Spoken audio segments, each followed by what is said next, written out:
Hello.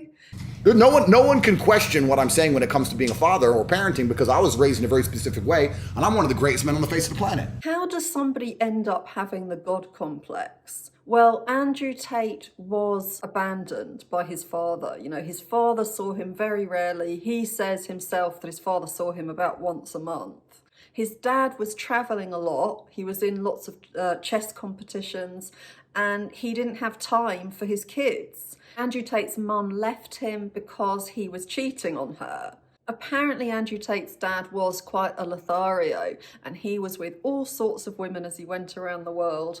And Andrew Tate could have been left thinking, well, dad put the family second. You know, he thought it was more important to be with all these different women than to commit to his wife and his family and be there for us. You know, come and visit us and spend time with us. But he didn't think that. He decided that his dad was actually a hero and that dads should all be like that. I saw my dad once a month. He was out on the streets. He was pimping, hustling. My father was a chess grandmaster. He's traveling the world playing chess. He had all his girls. He's doing whatever he's doing. When he came home, it was an impactful time. It's very normal for a child to blame themselves for how their parents are. And that's because a child has to see their parents as being in the right as far as possible when they're young, you know, because they're completely at the mercy of their parents. So if their parents don't know what they're doing, or if their parents are selfish and they don't really care, then that's a terrifying situation for a child to be in, because the people who he or she is at the mercy of, they shouldn't be trusted. That's really frightening. He talked in a podcast about how his mum was subservient to his dad, and he thinks that that is how he got to understand the way that parents and men and women interact. You know, so he's modelled all of this on his own parents. And his dad, he's admitted, was diagnosed with narcissistic personality disorder. So he's basing his reality about how men and women should relate to each other on a personality disordered man and how he related to the woman who he divorced, you know, after cheating on her. And on top of that, there's how this man treated his son, because Andrew Tate also admitted that his dad hit him. But again, that was a great thing. It was fine that his dad hit him. It just made him more of a hero because it meant that Andrew was scared of him, and boys should be scared of men. Men, to be real men, need to be scary. When he came home, it was an impactful time, whether it was a positive impact or a big argument or whatever. Never was I ever around my father. It was a low energy environment. That's not who he was as an individual. And I remember every single second spent with him. There's a whole bunch of dudes out here and chicks. Their father's home all the time, fine. But if you're home all the time, you're going to lose to a degree your mystery. What does mysterious mean? Mysterious means you don't really know somebody. And a father who's hardly ever around is somebody who you never really properly know. And so because of that, it's easier for a child to make them into this hero, somehow this kind of Superman, you know, because they don't know about their weaknesses. And so they can't see them as a real human. And if he had seen his dad as a real human, he would have had to have faced up to the fact that his dad was actually perhaps a little bit less than other parents were in terms of his capabilities, you know, of being a parent. He would have had to have faced up to the fact that his dad's weaknesses were a lot more extreme than most people's weaknesses because he had a personality disorder. And that would have been really painful. So he's managed to live his entire childhood and adult life under the illusion that his dad is how a real man is supposed to be. I'm telling you, the biggest mistake fathers make is that they let the woman convince them that to be a good dad, they need to be there all the time. That is a complete lie.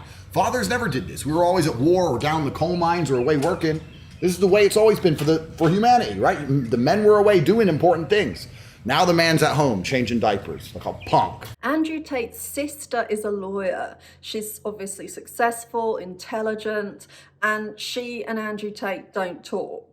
Andrew Tate doesn't like the fact that his sister is a feminist. And I don't know what she thinks of him, but she's probably very embarrassed by him. She felt betrayed by their dad. She thought it was wrong that he was cheating on their mum. And Andrew Tate talks about how his sister and mum thought this way and that he didn't. He never thought that. It's interesting to me how I understand that is that he had more to lose than they did, that they could face up to that reality even though it was really painful, but Andrew Tate couldn't. He needed his dad to stay up there on his pedestal, and he needed his sister and his mum to be the ones in the wrong. His sister could do something that Andrew Tate couldn't. He didn't do well at school. When he left school, I think he was working in a shop, as a sales assistant. So considering where he's ended up with all of his expensive cars and his big mansion and so on, it was a menial job. So what would that have been like to have a younger sister, Janine was the youngest of the siblings, who does so well at school and goes on to uni when you don't, and really becomes successful, when success was clearly so important to Andrew Tate? It seems to me like that was very difficult for him. It could have been an example of what women are capable of, but I don't think he wanted to see that example. So it's not that Andrew Tate grew up without any awareness of what women could do. It seems to me to be the opposite. It seems like he didn't like what women could achieve. Her very existence proves his ideas about women wrong, so she would have been a threat to that. Why does that mystery matter? Of course it matters, because life is mystery. Life is a whole... That doesn't mean anything. That's just a lot of beautiful, exciting words. Life is absolutely mystery. I'll tell you why the mystery matters. Because for a female to retain her attractionness to a man, there has to be a degree of mystery. That's the first thing. I mean, one of the things he says is how you shouldn't open up to a woman. Because he says, you mustn't do that. You must go to your friends about things. So he encourages other men to not be vulnerable. In other words, to not actually have a real relationship with a woman. It seems to me that he wants to be a superhero to women in the same way as his dad was a superhero to him. He thinks that as long as there's this mystery, as long as the woman doesn't ever get to know him and just sees him as someone who's always in control, she's always going to be distracted. She's never going to be able to see his weaknesses. And I think that Andrew Tate believes that if she sees his weaknesses, then she's not going to be interested anymore. That mystery is over. In the same way as if a dad changes nappies, he's lost his mystery. He's not a good dad anymore. And all of this sounds like the mask that a narcissist wears, this personality that they form their whole identity around, somebody they think will be taken seriously, that will impress people, that won't be bullied, that won't be looked down on, that won't be abandoned and rejected.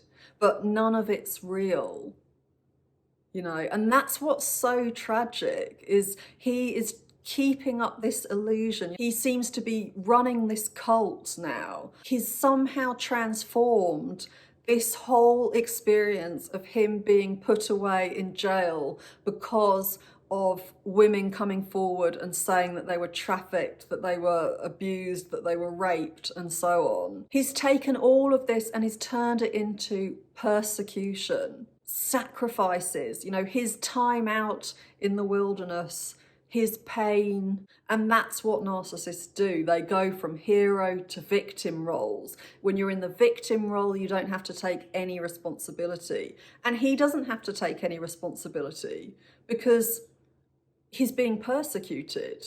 He hasn't done anything. And this was all written before. This was all in the prophecy, as it's explaining now over Twitter. This was all supposed to happen because he is telling the truth. And the truth is you shouldn't have real relationships. The truth is you shouldn't trust people. The truth is that you have to be mysterious and exciting, and you have to make people believe you're something special, because otherwise you'll get rejected, you'll get looked down on. And that's what happened to Andrew Tate when he was beaten by his father and when he was bullied, apparently, at school. People used to tease him. They used to think of him as the odd kid.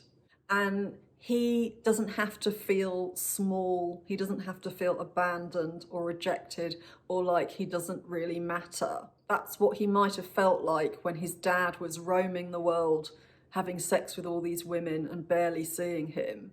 When his dad did come and see him and he would give him some really harsh words and hit him, Andrew Tate didn't feel very special then. How was Andrew Tate going to overcome these feelings of inadequacy, of being rejected, of being worth less? How is he going to feel like he's worth more? That's the only way to avoid feeling like he's worth less. You know, that's how a narcissist operates. They can't feel like they're an equal, because if they're an equal, then that's reality, and reality means that they feel like they're actually less than other people. If they believe, if they can somehow convince themselves that they are worth more than other people, then they can feel okay. You know, it feels so good to have that control, to have people need you and think that you are the best at something and they have to go to you for it. So a narcissist can go from feeling totally inadequate and worthless when they're not getting narcissistic supply to feeling like they are better, they are superior. That's when they can feel happy. And so as long as he can put all these women down and have all these men following him, he can feel like he's special and he's a real man. He made so much of being this kickboxing champion, but apparently that was all overstated and exaggerated. So Andrew Tate acting, and it seems to me actually believing that he is a god amongst men, that is keeping alive this persona, this mask, you know, this identity that gets praise, that gets attention, that gets glorified. Men who aren't great with women, men who get rejected by women, are going to run towards Andrew Tate because they need answers. They need to know, how are they going to become a real man who women respect? And the tragedy of it is that women do respect Andrew Tate. Women who've been abused do. And those are the women who Andrew Tate teaches these men to target. Because women who haven't been abused are not going to fall for any of these games. But women who have been abused are going to be easy to convince that they are less than their partner. And they can be love bombed because they're so in need of that validation. And that's what Andrew Tate did. He love bombed these girls, you know, before he brought them over, allegedly, I should say. But then again, he's even admitted doing that on YouTube videos and on podcasts. He's even said that he intentionally love bombs them and pretends he wants a relationship with them, and then they end up coming over, leaving their own countries, coming over to be with him, and then he exploits them and puts them on webcams and tells them they're not allowed to leave the house. Anyway, this has turned out to be a really long video. I could talk about this guy because I think he's so poisonous, and it's really frightening how many people are influenced by him. And I just really, really hope that he gets put away for a really long time, that he is not allowed to communicate with the outside world through social media anymore. So if you haven't subscribed, please subscribe, and I'll see you in the next video.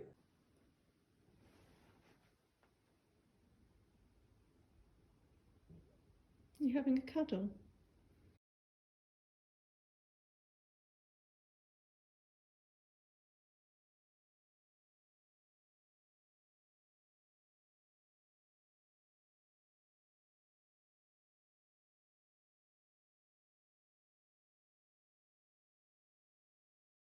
Hello.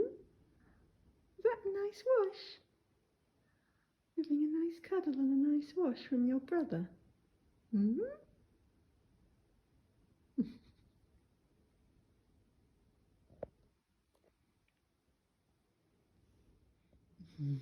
Looks very relaxing. So snuggly. Gonna fall asleep now. It's a nice position to go to sleep in, isn't it? Very relaxed.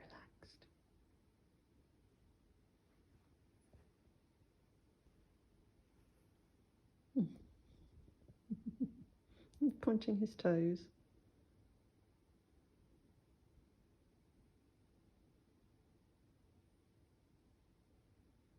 Good night, sausages.